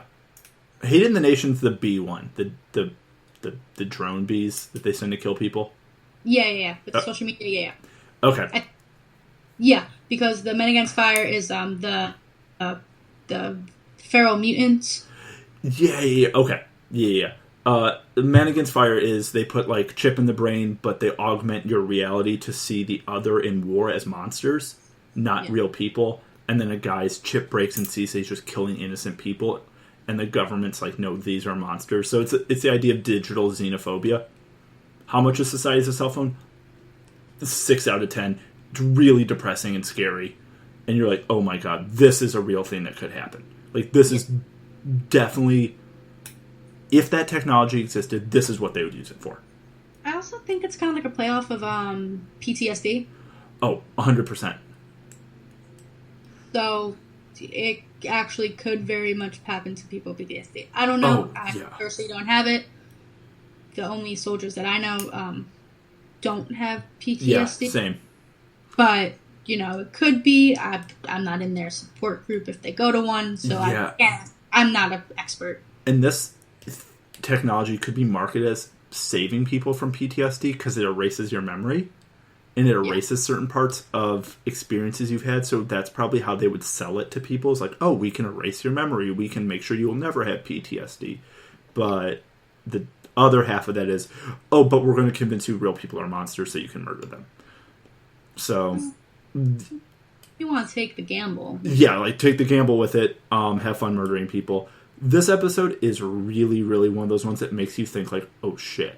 Like, technology's going to fuck us over. Yeah. Like, this is one of those, like, oh, shit. Like, that's really scary. And then Hated in the Nation's similar because it's, like, retweeting. And if you retweet this thing, little digital bee things are going to fucking kill you. It's like a drone, like the things that everyone's saying that they're using nowadays. Yeah, this is an interesting episode. I don't know if I like the execution, but it's really, really interesting. So, yes, it's an interesting concept. Don't know if I love the execution, but very interesting. What's your rating? Oh, how many societies have a cell phone or something? This is like a 6. This is like a 7 because people are getting killed by little bees for retweeting. Society's a shit cell phone in this one. Season 4 is probably where the show takes a leap into more cinematic stuff. Yes. I personally like the first 2 episodes. Yeah, so we'll go through these last ones a little quicker. USS Callister, you want to talk about this one? Yeah, so it's basically just this guy who works at this company, and he's kind of like, they put him in, I'm totally explaining this wrong, but he goes into like, it's kind of like a Star Trek simulator. Yeah. And it's kind of like, I categorize it as like the Spy Kids Game Over movie. Yeah. Where like, you're not really what you are in the game, you're completely different when you're in real life. So he doesn't really have that many friends in real life. He's kind of like the nobody in the office, but when he's in the game, he's like the head guy, kind of like, yeah. I think. This game is the incel's wet dream. Do you know what incels are? Yeah. Okay. For those of you who don't know what an incel is, it's involuntary celibate. It's kind of what it sounds like. It's a group of people online who are guys who blame the fact that they can't get laid on women. And it's a lot of digital people. If you go on Reddit, there's a lot of subreddits about it. We're going to get hate mail because I brought up incels on this. But a lot of incels are like, can get really aggressive. Like that guy in Toronto who ran over a bunch of people with his van, blamed it on him being an incel and wanting to kill women because they wouldn't give him attention. Here's my answer to that. Stop being an asshole. Just be nice to people. People will talk to you. People will want to be your friend if you're not a fucking asshole. This is like the incel's wet dream where it's like, I can control women, I can have my situation the way I want it because I'm a weird control freak monster. How much of society's a cell phone in this one? 10. Also, I love the end where they revolt against him and they like lock him in his brain. He's also the guy, he also plays, it's Jesse Plemons, I think that's the last name. He also played Landry in Friday Night Lights. Yeah. And one of my favorite TV shows, so I was happy to see him on it. I've only ever seen the first season of that. I will say some seasons are a little bit like, I think the second one kind of went down, but I don't know the story. Yeah, I've seen the first season. I really liked it. It's one of those shows that I've seen. It's like Westworld. I've only seen the first season, but I liked it. I got to get back around to it. Yeah. Episode 2 is the one we were talking about. This will happen. If you are listening to this podcast in the future, hello, I hope our fuckwit president hasn't destroyed everything. If he hasn't, yes. If he has, I hope the apocalypse is great, and I hope I haven't been murdered. This is going to happen. This is... do you want to explain this one? So it's about this mother who kind of loses her daughter, almost, in a sense. Like, the little girl was at a park, and she ran away. Wanted to go find a cat. And the mother then, they find her. She's all upset. She goes to this company where they put a chip in the daughter's brain, where the mother has access to seeing what the daughter sees. So she can control everything. She can check, her heart rate, let her know if her daughter has any, like, diseases or anything like that. Like, kind of told her to do something so she could keep up her insulin or whatever it was. And this mom has a little tablet where she can watch what she's basically looking at it, and it's her daughter's movements. Like, it's like her daughter's eyes are seeing everything. So then someone convinces the mom to, take it off, and she turns it off for a little bit. The daughter can grow and do her own thing. And then the mom kind of gets restless and decides to put it back on, and it's a huge backfire in the mother's face. She kind of sees some things that no mother really should ever see. But with the no mother should ever see, yes. But also, I'd like to be like, that's just part of growing up. But most people don't do copious amounts of drugs growing up. At least with me and my friends, maybe I'm in the minority here. Maybe you're in the minority here. But I see that. And then, didn't the mom give her daughter the day after pill? Yeah. Without her knowing? Yeah, the morning contraceptive, because she figured out that her daughter was pregnant. Figured out that her daughter was pregnant, which she also watched her daughter. Yeah, she watched her daughter have sex, which I'm like, while that's fundamentally like wrong on one level, it's also weird on a separate wrong weird level. It was funny. My dad, we watched it with my dad because he didn't remember seeing it at all. And we were talking about it, and my dad was like, why doesn't he just, like... It's funny thing is, my dad's a lawyer, so it's kind of funny. He was like, I don't get why he just didn't go to the cops and, say, like, she's threatening me, blah, blah, blah, when she confronted the guy. And I was like, Dad, because, like, she has... He was like, she can just go to the police and show them the video of them doing coke. Yeah. And I was like, yeah, Dad. But then he could also say, because when she confronted me, she mentioned that I slept with her daughter and that she is held in child porn because we are under the age of 16. Yeah.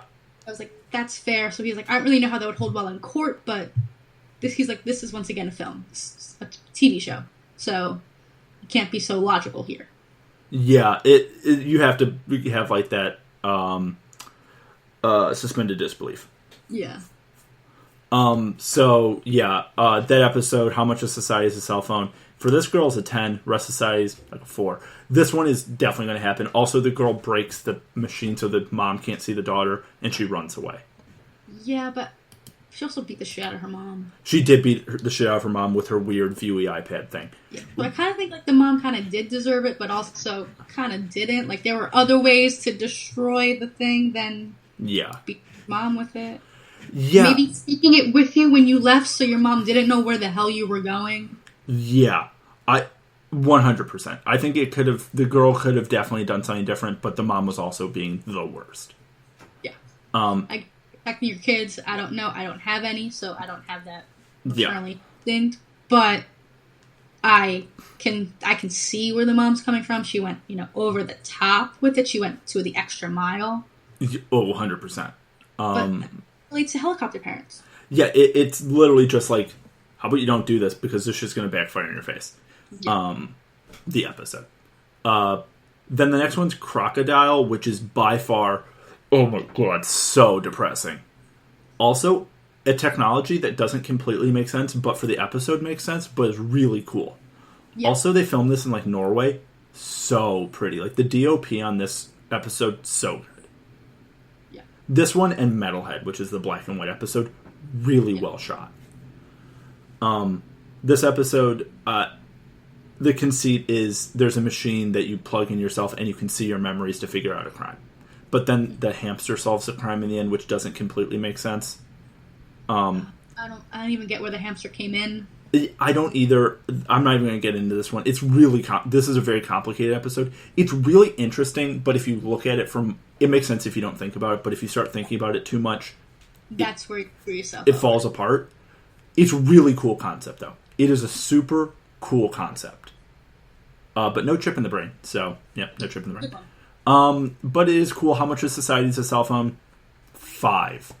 Because society is a cell phone, but it also helps get a murderer, but also it's one of those, like Crime Catcher. Yeah, it's like Crime Catcher, but the person who's trying to catch her also gets murdered. Spoiler alert. So. The next one, Hang the DJ, is a 20 out of 10. How much is society a cell phone? Society is a cell phone in this one.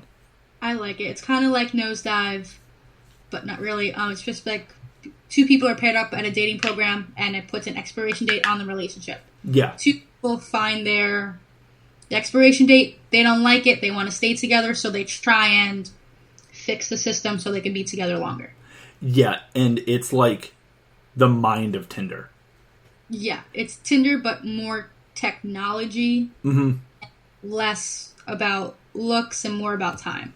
Yeah, I really liked this episode. I thought this one, the twist at the end of this episode is really cool. Like, this might be one of my top 5 favorite episodes. Yeah. Society is a cell phone. It is. And then, or how shit is society because of a cell phone? No, it's good. I like it. The next one is by far the most bleak episode. Yeah. And also, I don't think there's any talking in the whole episode. It's like mostly silent. I would have to go back and watch because I didn't pay attention to that. I rewatched this. I think there's only like 5 lines of dialogue in the entire thing. And it's only at the very beginning when there's other people. This one is fucking scary because those Boston Dynamics little robot dog things fucking look like these little robot dog things. We're 6 months away from this happening. God damn it, this episode scared me. I do like the aesthetic that they went for. Oh, I did too. And the main actor in this, so good.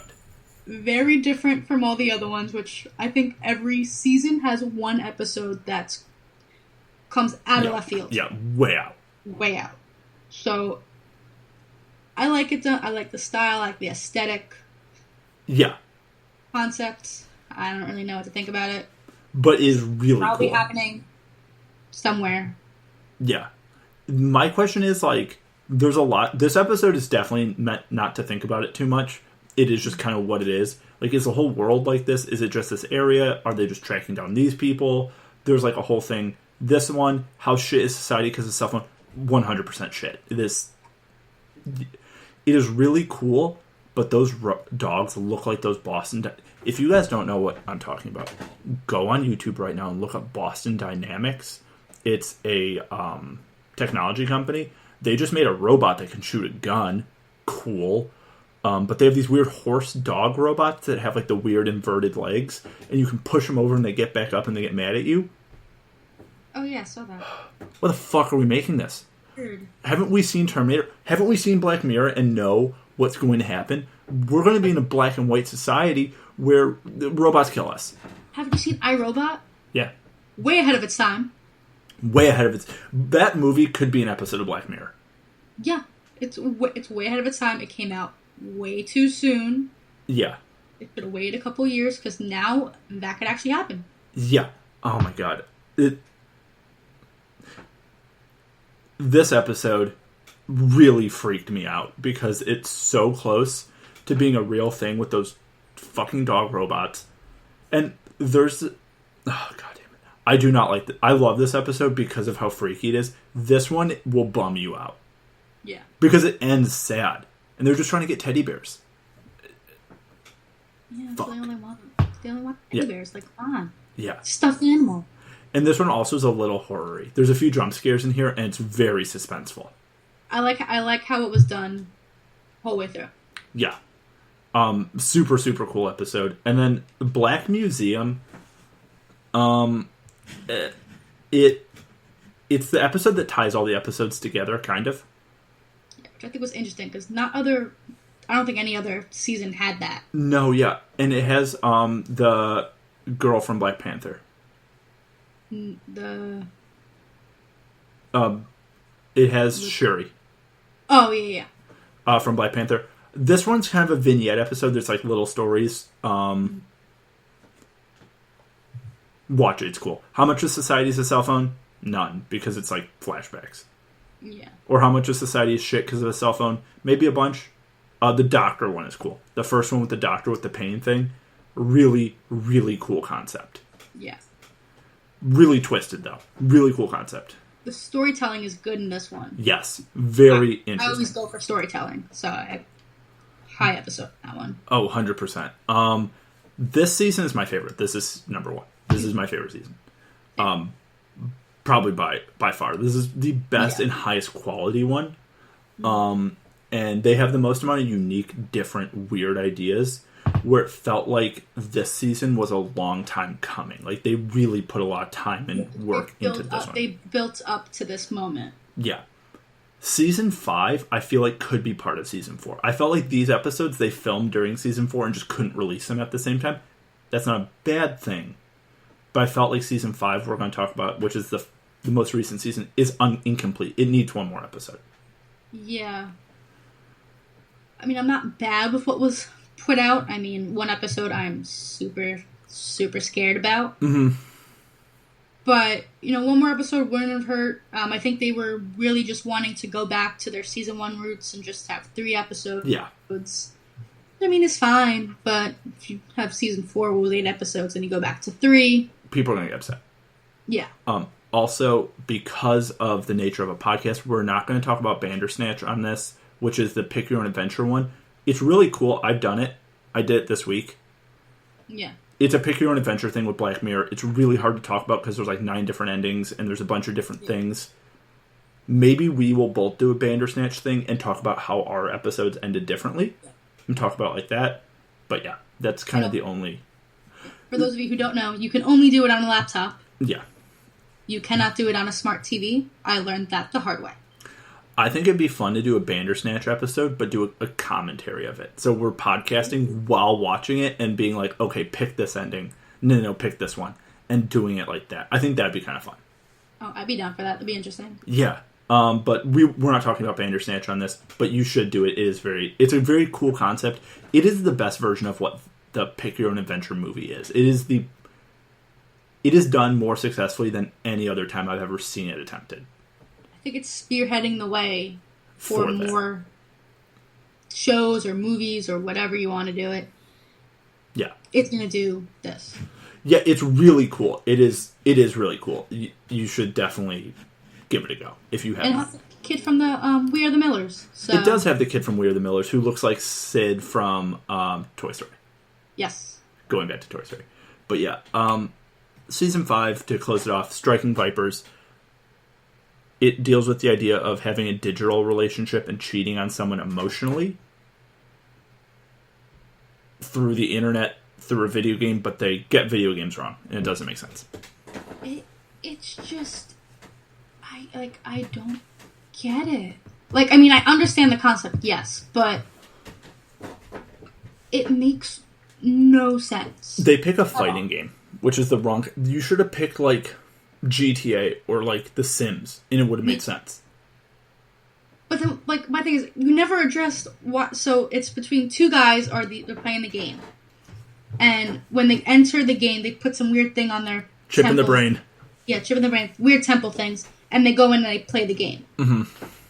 But when they go in, one's a guy and one's a girl. So I don't... Like, they never showed why the guy picked being the girl or how they made that decision. It was just, oh, they're there. And then they also changed ethnicities. Yeah, which is... Yeah, it's really weird the way they present it, which is why they should have done it like The Sims. They picked the wrong kind of game for this one.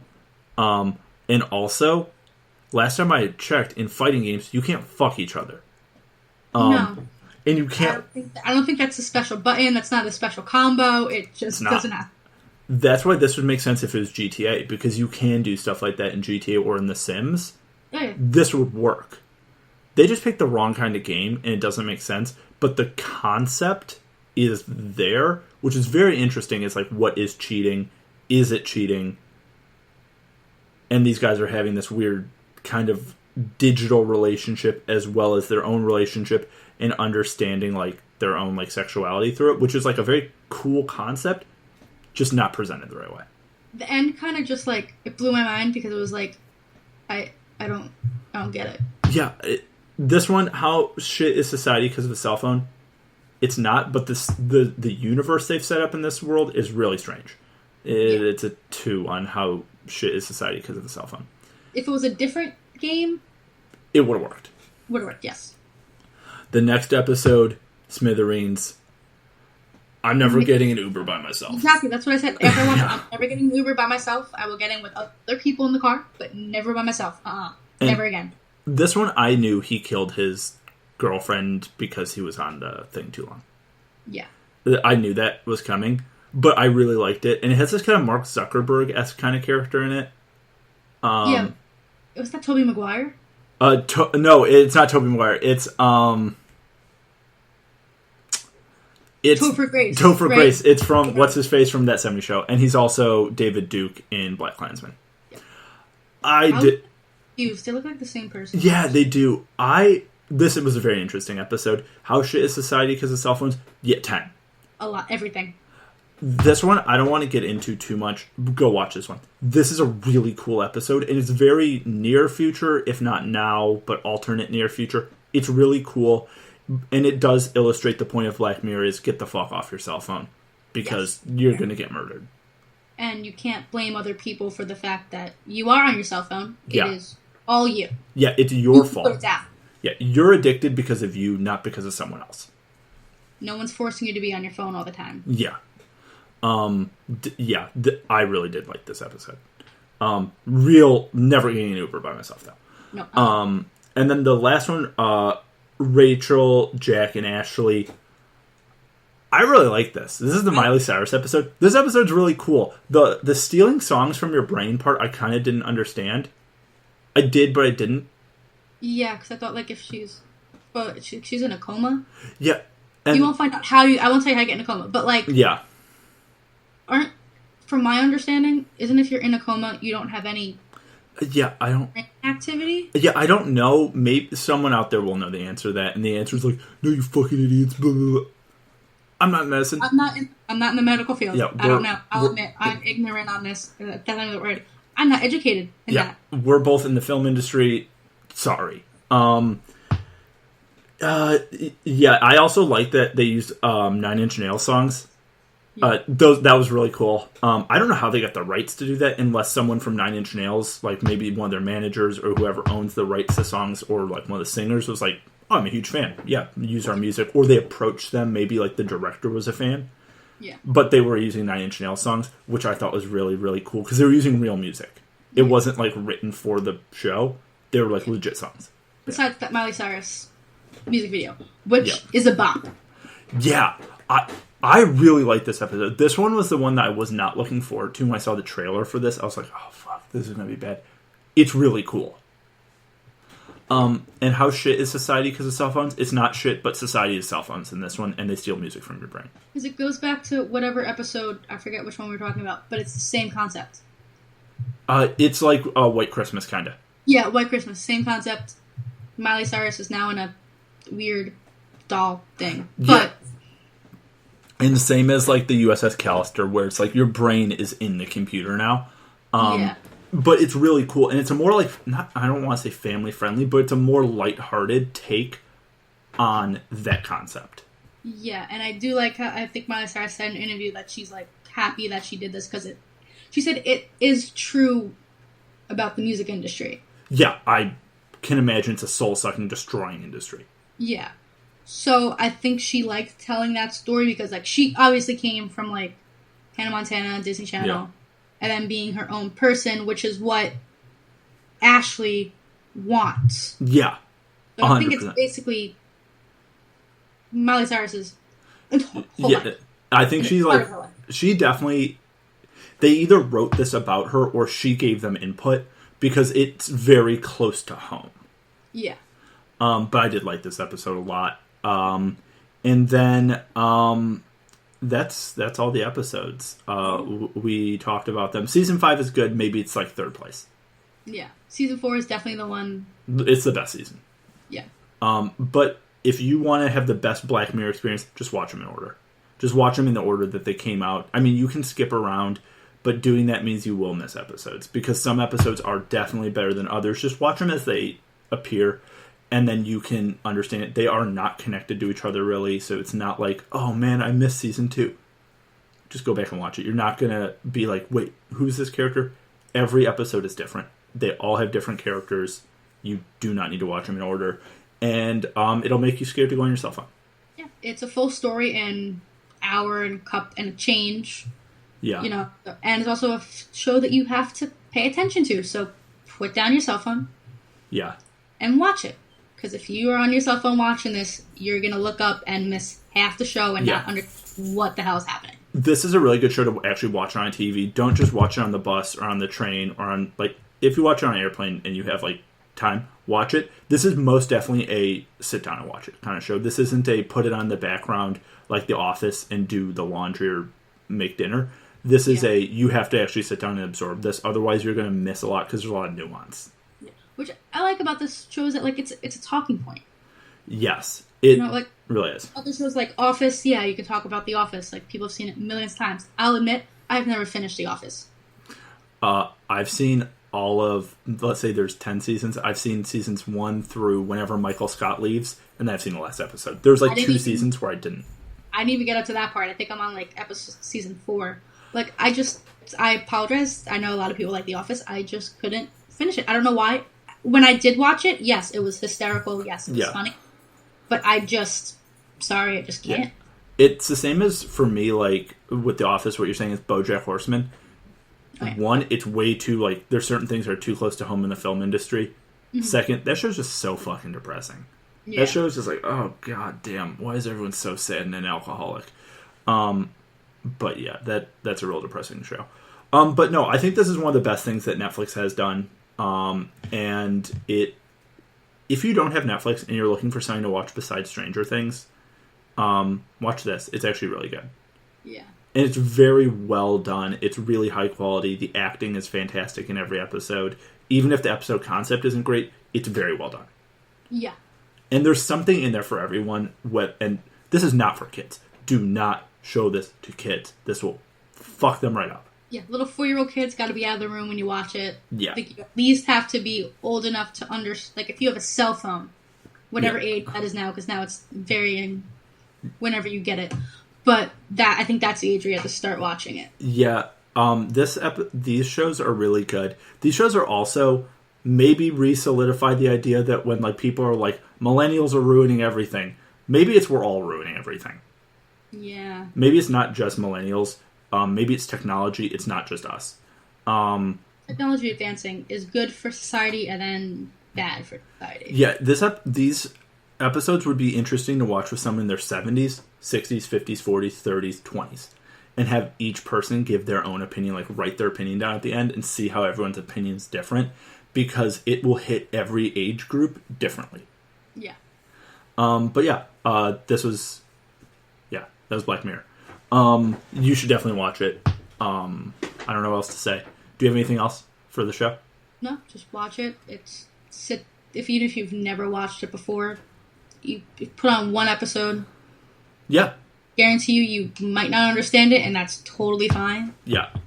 But just watch it. It'll teach you something. Yeah, well, you will remember the episode, even if you didn't understand every aspect. It will stick with you. For better, and sometimes for worse, but for better.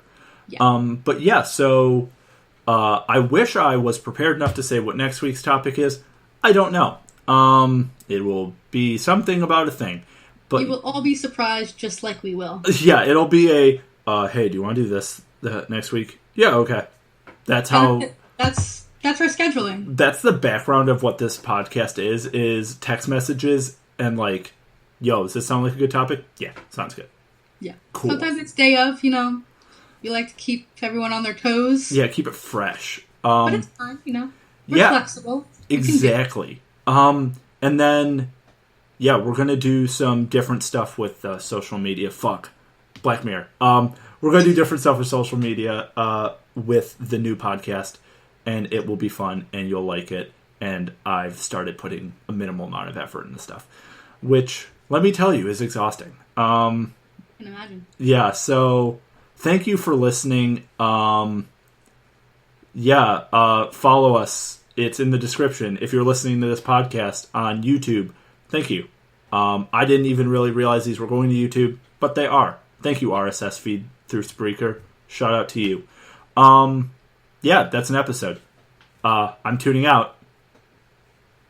Bye, everyone. See you next week. Or, no. Yep. See you. You get it. Yep. It's fine. Fine.